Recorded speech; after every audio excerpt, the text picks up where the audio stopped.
So ito mga bossing, sa mga Wave 125 dyan or XRM 125 na interesadong mag-upgrade ng crankshaft, ito meron tayong plus 3mm dito. Ang total stroke nito mga boss 6mm.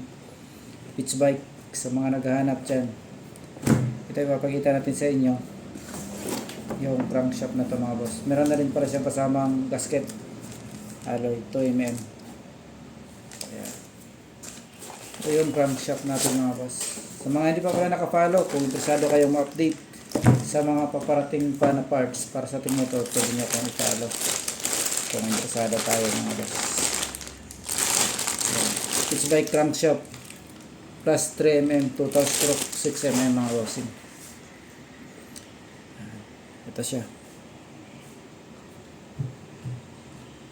Ayan. It's bike mga bossing.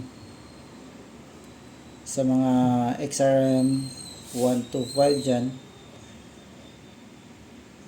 or Wave 125 carb na naghahanap ng crankshaft, ito mga boss. So sa mga interesado nito, ilalagay ko na lang sa comment section or sa description mga bossing. So pitch bike mga boss plus 3mm para sa ating Wave 125 or XRM 125.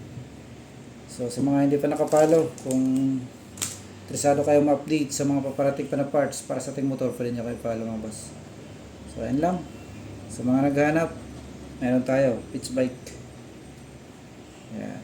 Sa mga magtatanong kung magkano din, tingnan nyo na lang yung comment section or sa description mga boss. Ayan. Wave 125 crankshaft plus 3mm. Ang rod niya is 97.